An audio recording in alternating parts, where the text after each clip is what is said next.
No, she should have got the electric chair. That is not give her the electric chair. That is such a cop out. We didn't deserve her. What she did was illegal. Give her the chair. I don't know, lethal injection. Do what you got to do, because you do not bring marijuana to a beautiful island. Okay, you do not. No, that is the last thing you want to do. Hey guys, welcome to the Hollywood Raw YouTube page. Make sure you drop a comment, like, subscribe.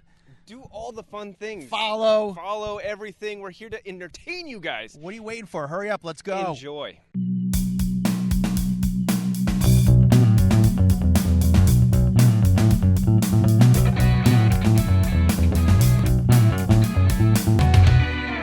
Welcome to the Hollywood Raw podcast, Raw Rundown, where we give you the top 10 stories of the week. We try to make it quick, fun, and easy so you know everything that's going on in pop culture, celebrity culture, entertainment news.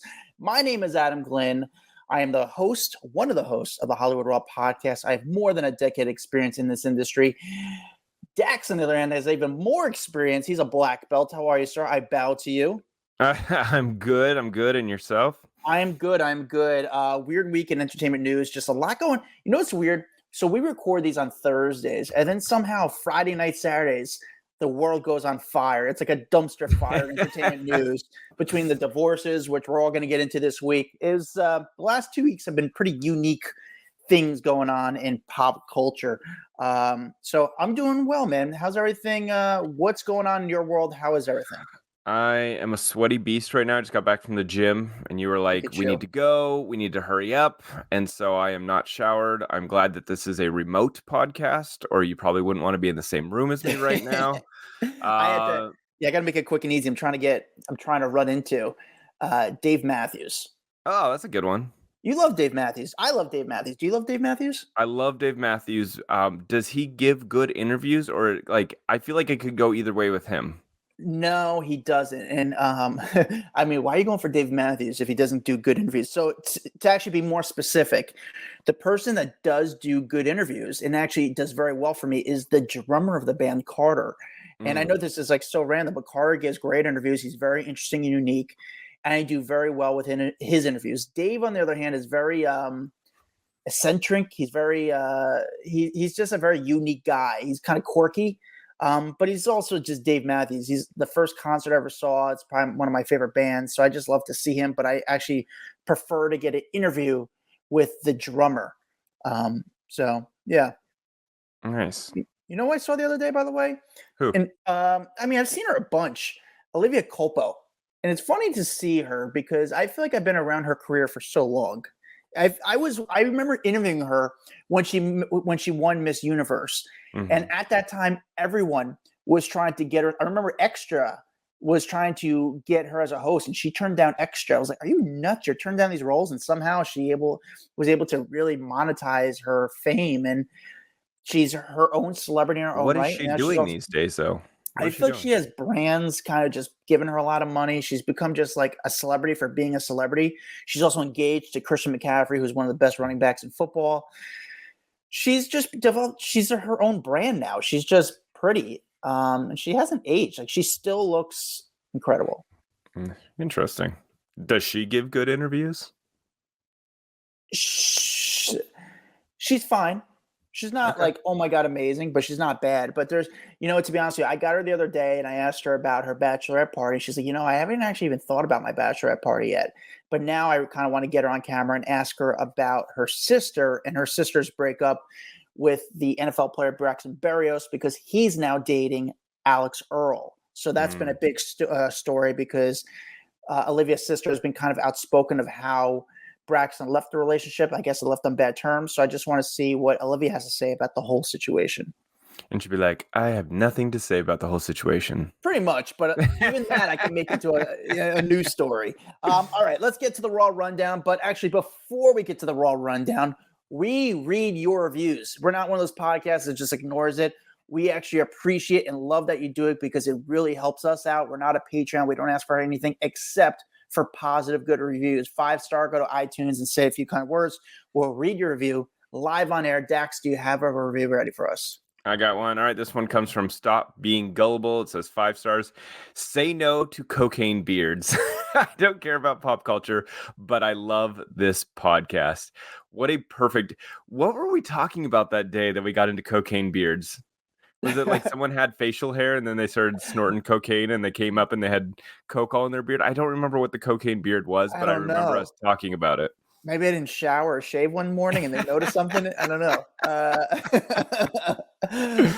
So good, but I love little like Easter eggs in these reviews, guys. It's so good. I love just even knowing that you're listening. It's fun to read this stuff so that it doesn't feel like we're just talking to ourselves multiple times a week. So thank you for leaving those reviews. Yes.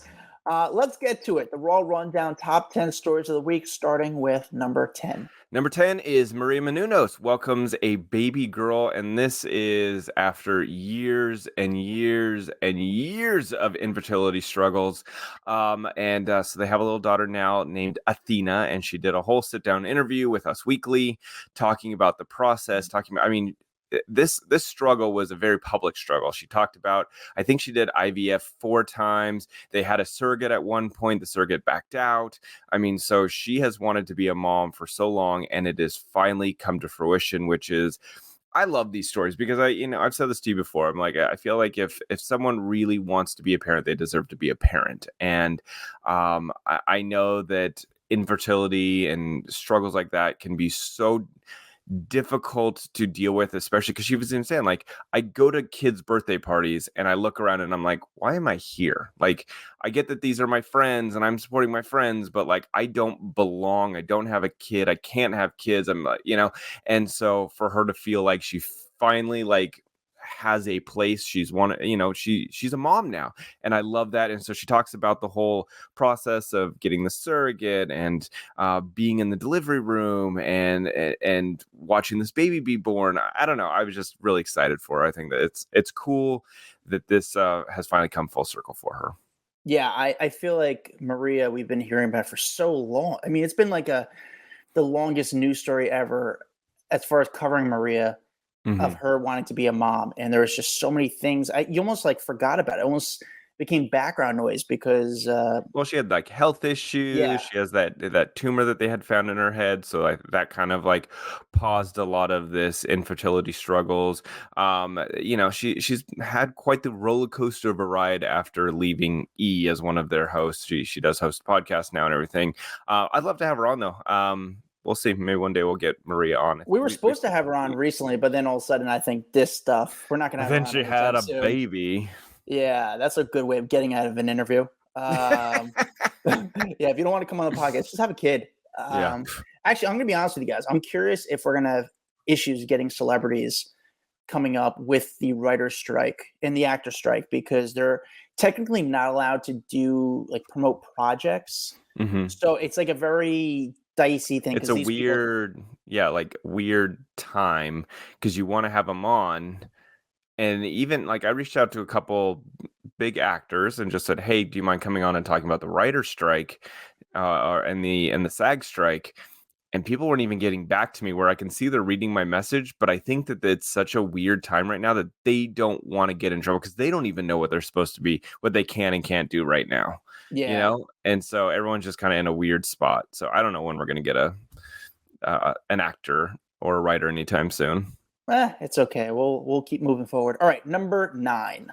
Number 9, Vanna White has now struck a partial deal with Wheel of Fortune. This has been obviously a big story over the last few weeks with Pat Sajak's departure and Ryan Seacrest stepping in. She just said, look, I want half of what Pat got. And I guess he was getting like $30 million a year, and I guess it was like $400,000 an episode. They renegotiated her deal. She was getting like $100,000 an episode, which was a big boost up.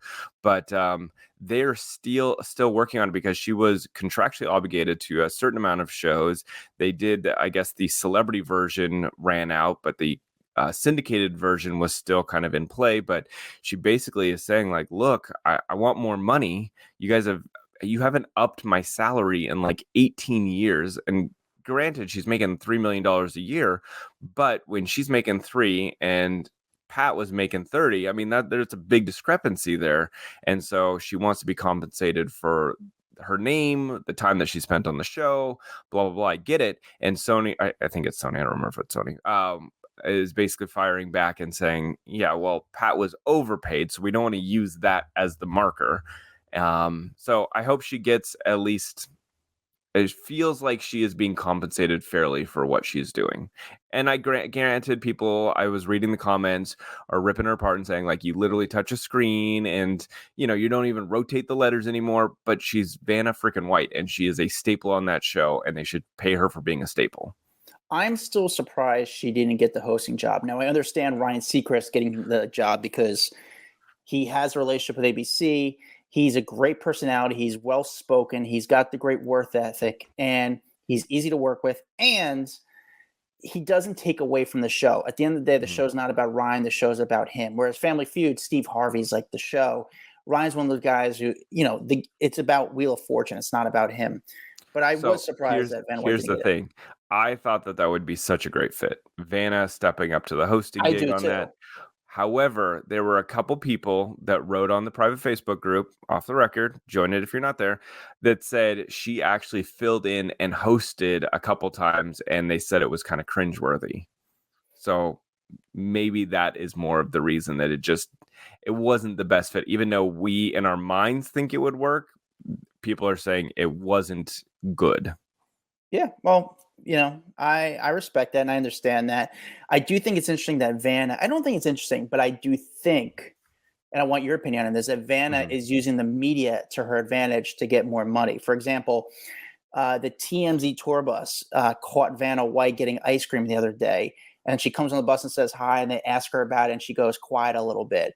Randomly, the TMZ tour bus runs into Vanna White. First of all, what are your thoughts on that type of situation? I mean, there has been quite a few leaked out stories, it appears, from Vanna's camp. I mean, the fact that we know all these the amounts and this and that. Listen, she's using it for her advantage to get the word out, to put pressure on the network to pay her more. I don't hate the tactic. You know, sometimes you got to do what you got to do to make it in this life, and and if this is what she needs to do to really get the money, okay, I'm gonna go with it. Hollywood is the craziest industry. It really is. It's a mix of politics, TV show where it's just like a reality show. It's so much fun. This shit is fun. It's crazy. Like, this is the ultimate reality show. Just the way they play the media and the game. It's insane. All right, moving on to number 8. Number 8, Colin Gosling, one of the Kate plus 8 kids. He has come out saying he hasn't spoken to his siblings since 2016, and I guess really blaming his mom for driving a social barrier between them. So he did this whole sit down with Vice. It's a show called Dark Side of the 2000s, which is kind of interesting. I did that show too. I've done a couple of these dark sides, dark side of comedy. Vice? Yeah, I've done a bunch of Vice shows for them. I don't know. They pay you? Yeah, or they just yeah. No, they have me on all the time. Yeah, of course. Okay. But I wonder if I'm in the same episode because we did the dark sides of the 2000s. We did a TMZ episode. We did a pop culture episode. I did a Roseanne Barr episode. So anyway, they're all over Hulu. Go check them out. But anyway, so he sat down, did this, talked about the family. He said that it sounds like he was sent off to kind of like a mental health facility for many years, institutionalized when he was 12 years old back in 2016, and really kind of kept him separate from the rest of the family. And so he literally has no relationship with any of his siblings except for one of them, and I believe the one he talks to is Hannah, and he actually lives with his father John, and he blames the mom, just says, you know, she put things into the other kids' heads and separated me and kept me at an arm's length and had issues with me, and so now there's no relationship. And I did read one of the other siblings did kind of release a big long statement on Instagram the other day, basically saying that she can't have contact with someone who is mentally abusive, who treats people poorly, who is she threw out a bunch of other things, but basically like essentially saying he's not a good person. That's why we don't talk to him. Like, don't blame my mom, blame yourself. But it's kind of sad to see how much this family has really kind of crumbled after that reality show. You know what I'm saying? Like, Yeah. that show I don't think was good for this family. Yeah, no, I agree. Do you feel bad a little bit, obviously, for you don't want to see any relationship with a family, especially with siblings, to kind of tear apart. But we saw so much news and over 10 years ago with John Gosselin. Do you feel bad for him? Do I know? I don't feel bad for him. Okay. I mean, he made his bed, bro. Like, you're out cheating on your wife and you've got 8 kids. No, I don't feel bad for you. You done fucked up. But I also think that it wasn't a healthy relationship to be in the beginning. Like, you could see how unhealthy that relationship was every single time they would be on camera. You're like, why are these two people together? Why did they have children together? They clearly don't like each other. The reason I feel bad for him, I feel like he got a little bit of Hollywood drug where your reality becomes just not reality anymore. And Dex, more than anyone, how big that show was when it came out, the paparazzi waiting in Pennsylvania trying to get photos of them. And everyone, these were just reality show stars, but they were being covered like they're the Kardashians over more than 10 years ago, weren't they? They were huge. This show was the biggest thing. And really, do you remember like that one Halloween? Everyone was dressed up as Kate Gosselin with like the short hair in the back, and everyone was dressed up like her. And it really kind of made a mark because no one had seen a family really like this, and so many kids, and like you could relate. Well, no, you couldn't relate. I could see myself having one child and how much we struggled when she was just a baby, and thinking, "Oh my God, times that by 8, no friggin' thank you." I couldn't imagine. Weird thing to say, and I hope people don't get offended by this, but I'm already offended. They shouldn't get offended, but it's hard to. I try not. It's hard to like not offend people, just like the way you say. But Kate Gosselin in person, by the way, I found very attractive. What part of that was someone going to be offended? People are like, "Oh, you're just looking at them as like materialistic things." I'm like, no, like Kate Gosselin. Like every time I saw her, I was like, man, you're kind of hot. And I think you're allowed to say someone's beautiful without offending anyone. All right, good. I don't know, man. I get so nervous now these days. It's like, dude, I don't mean it in a bad way. I'm like, no, she's really hot. I thought you were going to say something like mean. You said something nice, and you're afraid to get canceled for it. Dude, it's a tough times these days. I don't know. I'm scared. I'm scared to say someone's hot. But no, I was like very like, I'm not gonna say turned on, but I was like, she was like, wow, you're a very good looking in person for someone who had 8 kids. I mean, she's like, she's pretty, very attractive. All right, let's move on. Number 7. All right. So if you've been watching all the videos circulating online about Miranda Lambert, who called out some fans for doing a selfie while the singer was on stage, one of the fans that was involved in that has come forward saying that the Miranda was just determined to make her look young, immature, and vain. So if you saw this video, she was in concert in Las Vegas, I believe, and there was like a group of women, like 4 or 5 of them, and they were basically just taking a selfie towards the end of the show, and she stopped the show. She said, I don't like that at all, and basically just went after them for not paying attention to the show, but more so taking a photo, which I don't know. I find this whole thing total bullcrap, because you think how many things are going on during a concert, like to call out these people. And when you see the actual photo that happened, Miranda's in it. So they're clearly capturing a moment in time to remember this concert. You know what I'm saying? Like, this was the let me see, 1, 2, 3, 4, 5, 6 of them with Miranda like in the background. It's actually a good photo, but to be chastised for it, I just think is lame. Like, you probably just lost all 6 of them as fans after this. Yeah. Like, you're not allowed to take a photo.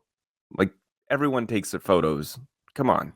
The photo actually is a great photo. It's an awesome friend photo. And I think, Miranda needs, I'm team fan this time, where it's like, as a stand-up comic, you don't want people taking photos or taking video because you're making jokes. You don't want them to be taken out of context when she's singing. I think it's a different type of thing. I get it. You want them to be in the moment. However, it's also the other side is there's an experience part of it. It's like, hey, let's talk about this like amazing experience we're having as a friend group. watching Miranda Lambert. So I kind of get both sides. I don't get her side because she's performing. You do your thing. Your fans are memorializing a moment in time to remember going to this concert, but you now just ruined that moment for them. No, I agree. I think we all want to be like, oh, be here, be present in the moment. I get it. But think of all the phones that are out videotaping her singing, and people are looking at their cell phone, looking at her rather than just looking. Everyone does it. Like, leave them alone. Let them do their thing. I don't know. I don't agree with Miranda on this one. Well, it's funny because if Miranda is noticing people taking photos in the crowd, then she's the one not present because she should be so focused on the song and kind of performing that I don't know. When I could imagine when you're in the moment, you're not focusing on other people. Listen, if this is people chucking phones at celebrities on stage, then I'm like team celebrity. Taking photos and videos in the crowd, no, I'm team fan on that one. You want to hear a wild thing about Miranda Lambert? What's that? I had a friend who was a police officer who worked at Good Morning America. Is this the one that she dated? Well, let me finish the story. Right. I had a friend who was a police officer, and we were like buds. Like we never like hung out at night, but always said we were going to. He lived, I'm pretty sure, at Staten Island at the time, but we both went out down on the Jersey Shore. But like we always we would talk for the longest time. Like we were like hitting it off. We were just into the same shit. We were just really cool guys when celebrities were there. I would actually, the celebrities I had a relationship with, I would introduce them to him. I'd be like, "That's my buddy," and we would talk. And then I remember like he used to always hit me up and be like, "Hey man, let me know when you run into like country music stars. I love country music stars." Then all of a sudden, years later, I find out somehow he's dating a country music star, and now he married a country music star, and he married Miranda Lambert. Wild. Isn't that crazy? Bringing your dreams to fruition. Yeah. It's just a wild thing. All right. Number 6. Bethanny Frankel and Jill Zarin reuniting. This was a really big deal. So they jumped on her Rewives podcast. This is Bethany's Rewives podcast. I guess she ended up putting out an invite to Jill, and Jill kind of like went back and forth for a while because if you remember, they were really good friends back in the beginning seasons of Real Housewives of New York, and then they kind of had a falling out once Bethanny started to really catapult in fame and success. She says that Jill basically was jealous of her, and so it made things awkward. Jill, on the other hand, was saying, hey, when my husband got sick, Bobby Zarin, and he was battling cancer, you kind of disappeared, but then you reappeared at the funeral with cameras and for your other spinoff show. And so they ended up sitting down for the first time and like kind of hashing it all out, and they would go back and forth, banter with each other. And it was a pretty chaotic podcast, to say the least. I think it's worth a listen if you are a Housewives fan or a Real Housewives of New York fan. I think you will truly enjoy listening to this episode because it's just crazy. But they kept like calling each other out. Like, I didn't like when you did this, and I didn't like when you did this. And both of them had their moment to kind of say their piece in a very public forum. So you think that this would be behind closed doors, but of course not. They use it to their advantage on the podcast, which we all appreciate. So now that the rest of us can hear it. But anyway, I'm not going to dive into every single thing they talked about, but there is a lot to unpack there. And, when it comes to Bethanny's success, that was one of the big things Bethanny harped on. She was like, you were jealous of me. You couldn't handle it. That's what ruined our friendship. And Jill was like, I wasn't jealous. I was happy for your success. I felt like you left me behind. So, when it came to things like Jill was the reason that Bethanny even got on Real Housewives of New York. And she's like, the bigger you got and people would ask you, how'd you wind up on Housewives? You would just say, oh, a producer called me. You started to leave my name out of the narrative. You started to leave me behind, and I wanted to be a part of the friendship, a part of the journey, and I didn't get to be because you kind of screwed me over. And I think that's where her hurt and her pain came from. And then when it came to the funeral for Bobby, she was like, I hadn't seen you in a long time. I appreciated that you came, but you came with cameras and I didn't know. And Bethany's like, wait, what?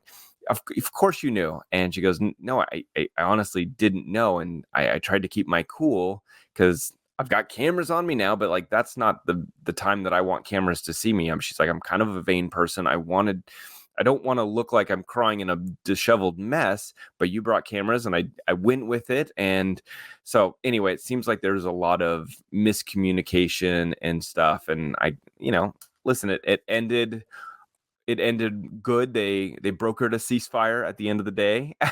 And so I think they're going to be good now. Yeah, I think people are just happy to see them together. I know the podcast downloads went crazy. People were just excited to see this relationship.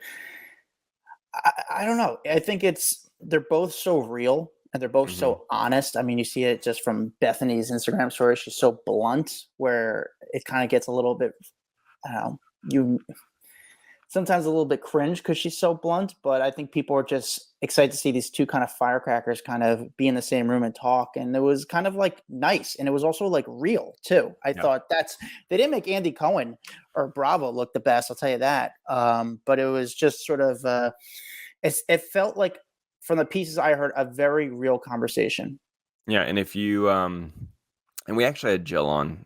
When did we? What did we like a year ago? Yeah, year and a half, 2 years. I don't even know when the hell it was. She was a great interview though, really fun. We have not had Bethanny on, but Jill was great. So if you want to go listen to our interview with Jill, I highly recommend it. I interviewed Bethanny maybe about a month ago, and she was really cool. Bethanny was. I feel really nice. She goes either way. She can be either way, and I've had not weird experiences with her, but like I've been covering her for so long, and it's just weird. Like in some ways I feel like I kind of grew up with her, and I think now how much we're is at a she place, worth now? Man, I couldn't even tell you. And you can't even, I don't know if you could Google that if it's that accurate.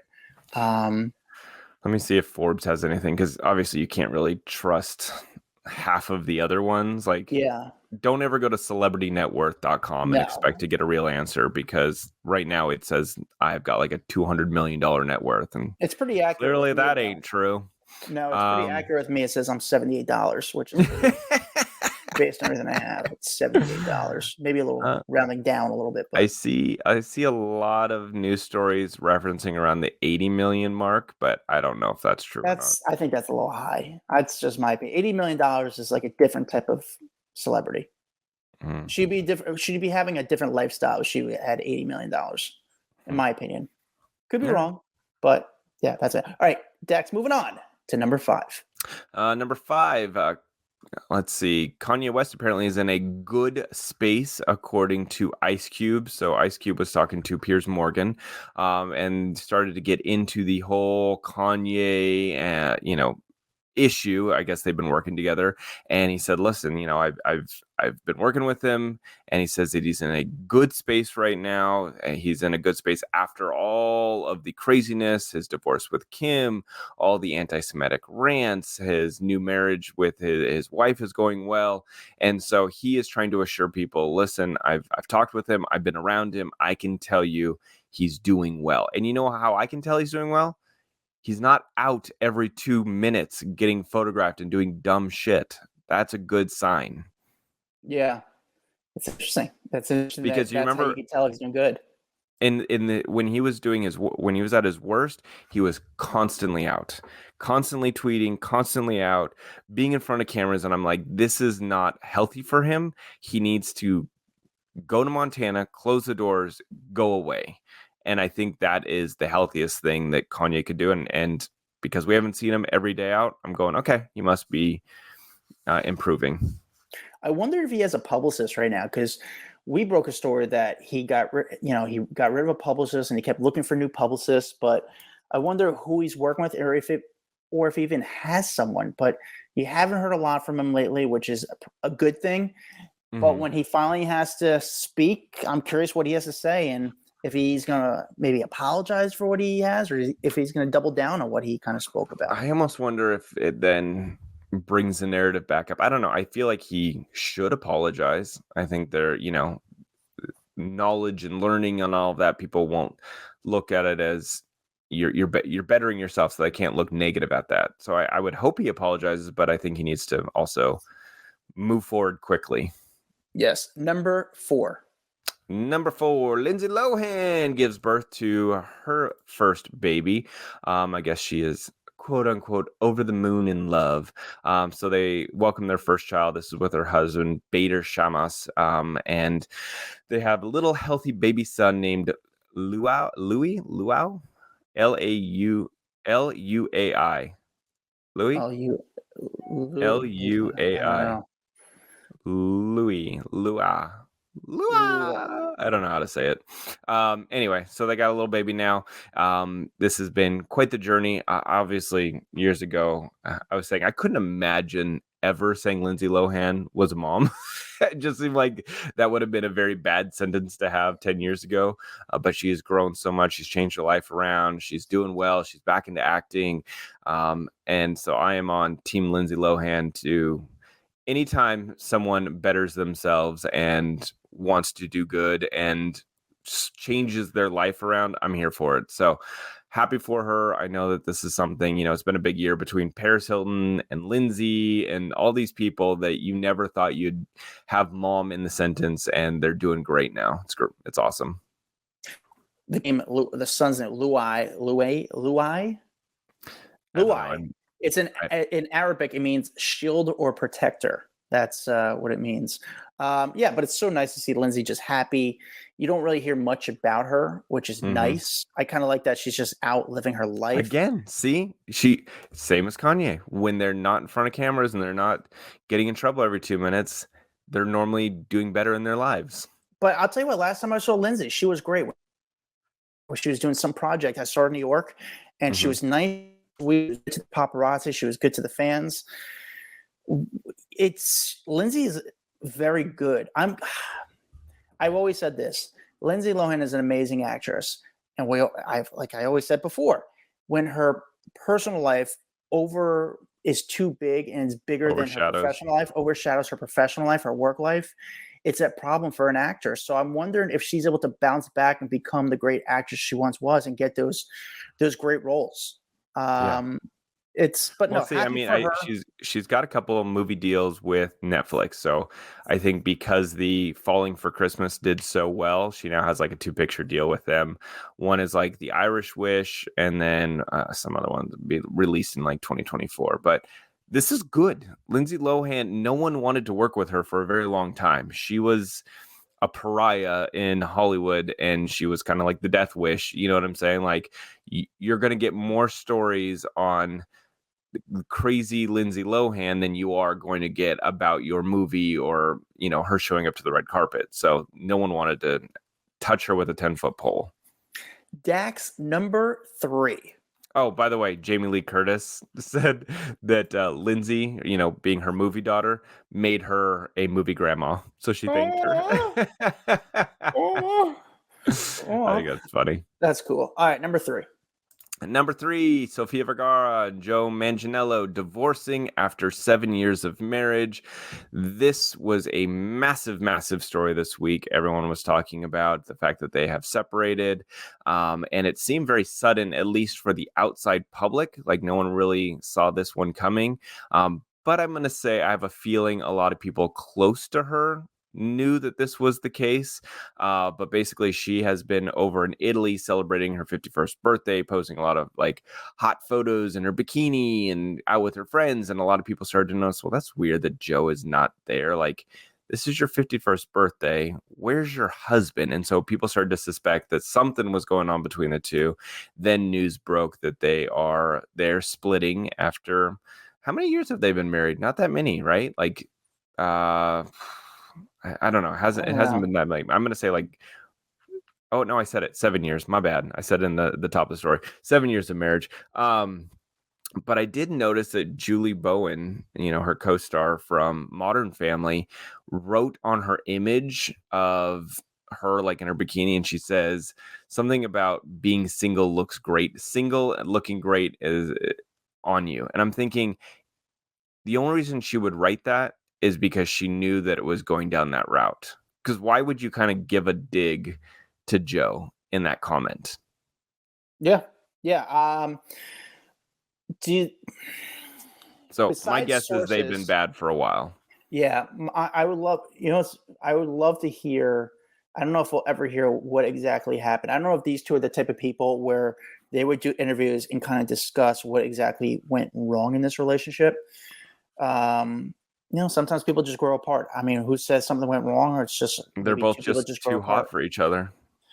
So for one day, did I tell you when I went to the Guns N' Roses concert? I went to Guns N' Roses, and right next to me sat Joe Manganiello and Sofia Vergara. And Joe was like all into it. Sofia seemed like she did not want to be there. And he was like standing on his chair, like going nuts, like almost like making a scene. And I was like he was like holding on to me just so he could stand on his chair. And I don't even know the guy. And he was going nuts. And I was like, dude, get out of the way. I want to look at your wife. But he was a heavy guy too. But he was just going nuts. But she just seemed like she did not want to be. It's not her type of music. No, it was not her type of music, but still fun. All right, random bullshit, stupid story from Adam. Like, why did I even say that? But I just thought that was funny. Like, I don't know why that has nothing to do with them kind of divorcing, but I don't know. I like to tell. Hey, it's a run-in. I like it. Tying it into real life. Yeah. All right, number 2. Number 2, Gigi Hadid getting arrested in the Cayman Islands for marijuana possession. She did post a photo saying, all well that ends well. So she was out there. She flew private on July 10th. And then I guess they had some dogs or something going through her bag once she got there. And she had some marijuana, and they didn't like that down there. So apparently, her lawyer came out and said, listen, this was with legally purchased marijuana in New York City with a medical license. It is all good. It's been legal for medical use in Grand Cayman since 2017. Her record remains clear, and she enjoyed the rest of her time in the island. And she has posted a bunch of photos of her being there, sitting on the beautiful beach. But basically, what happened was, so she landed, and then she was arrested, taken to the prisoner detention center, and then later released on bail. So I think she ended up she had to appear in front of a court. She pled guilty and was fined $1,000. That's which bullshit. She can afford. No, she should have got the electric chair. That is not. Give her the electric chair. That is such a cop out. We didn't deserve her. What she did was illegal. Give her the chair. I don't know, lethal injection. Do what you got to do, because you do not bring marijuana to a beautiful island. Okay, you do not. No, that is the last thing you want to do with a exotic plant. Listen, everyone jumped on the. I don't know what was more shocking. Like, I think people were just more shocked that she just smoked weed. We're like, oh look, Gigi smokes weed. But it's kind of fun. Made a lot of news. It's I don't think she's obviously not trying to. She was smuggling, yes, but she wasn't drug trafficking. Exactly. We're gonna be okay, peeps. Actually, made me like her more. That she's like, okay, I could kind of party, but I'm surprised she didn't just bring like edibles, but she brought like weed to smoke. And like, honestly, you're in the camp. And if it's legal there, like that's the thing. She flew private so she could get on, but I'm thinking, why even travel with it? Just if it's legal down there medically, just go get some while you're there. Don't try to travel. Don't be an idiot. Yeah. That's when you're going to get yourself in trouble. It's weird though, because you ever, I've been to Jamaica, which Jamaica has a lot of weed, and the weed there is like terrible. I mean, you could be like, oh, there's some good marijuana there, but the weed in Jamaica always has like, whenever you get it from like a guy who works at the hotel, the people that kind of like hang over the fence into your resort. Like they give you like a branch and it's like $10, but there's seeds, there's like wrappers in it. You're like, what is going on? It's like in a Three Musketeers wrapper. It's like, what are you giving me? Like, give me some good stuff. So Gigi wanted to add some good stuff. Yeah. That's funny. Yeah. All right. Number 1 story of the week. Number 1 story of the week, Ariana Grande headed to divorce. Wow, there's been a lot of divorce in this week's rundown. But her and Dalton Gomez, it seems like their marriage has ended, and a lot of people speculated this when they saw her at Wimbledon, and she did not have on her wedding ring, and people have been talking about that she hasn't posted anything with Dalton, and that her wedding photos mysteriously vanished off of social media and all this kind of stuff. Well, it seems like Dalton Dalton is still holding on hope that maybe they can get back together at some point, that he is, quote unquote, devastated by the whole thing, and that a separation is not what he wanted. He wanted a fairy tale happy ending, and it's not looking that way. So they separated after 2 years of marriage. They've been having some issues for a few months, a source told Us Weekly, and they're having issues ever since she kind of like left and went to London to film Wicked. I guess that separation did not help either. The distance was just like too much for them. So they started, not speaking, and they're separated, and divorce is pretty much imminent. So sad news for them. But I guess Dalton is. And I guess she's kind of encouraged him to go start dating other people, because I guess it sounds like she's over it, but he is hoping that maybe there's a chance they'll be back on at some point. Yeah, I'm not. Ariana Grande. First of all, did you see the photos of Ariana Grande? First, I would not. I wouldn't recognize her, and I would not recognize her as a blonde. When she was at Wimbledon, nope, I would not. Literally wouldn't have known it was her. She looked like a young Celine Dion. She looked like it was an interesting look. I did not recognize her. When I was told, allegedly, when Ariana broke up with Pete, she never broke up with Pete. It was her team sort of broke up with Pete. That's kind of what I heard through the grapevine, allegedly. So it's and they were engaged too. So like, imagine being engaged to someone and then like their rep calling you and be like, "Hey, just to let you know, we're done here." Like, what? Yeah. So messed up. But with Ariana Grande, you haven't seen her in the last 2 years, or like she's been very off the map. So you wonder if things were going great with them, or if they even went out, or how they even lived their life, because they were just very, I guess, private. Very private. So, which I think is positive for a relationship. That when Taylor goes and has a relationship behind closed doors, like she did with what's his face for so long, I thought that was good, because your whole life is public. So have something private to just share between you and your partner. You don't need to have this super public relationship, because that's normally what kills it at the end of the day. Yeah. But everyone's jumping on the story. There are stories that he was cheating on her. There's stories that he's really upset about the situation. I'm sure he had to sign some sort of legal work that he's not allowed to discuss or talk about anything. I'm sure she's going to talk about this in her next album, and she's going to talk about this in interviews, because her team is very good at kind of putting that stuff out there, similar to like Taylor Swift in a way, as far as the using the relationships to their advantage of marketing.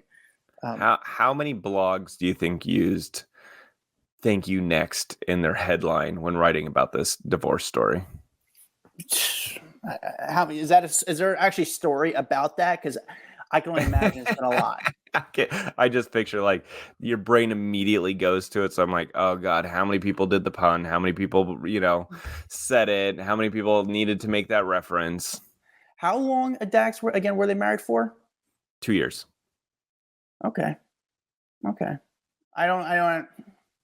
Yeah. Hey, listen, I don't know what's long or not long anymore in Hollywood. Like Joe Manganiello and Sofia, 7 years, them 2 years. Like, is that considered good, or is that considered not good? I don't know.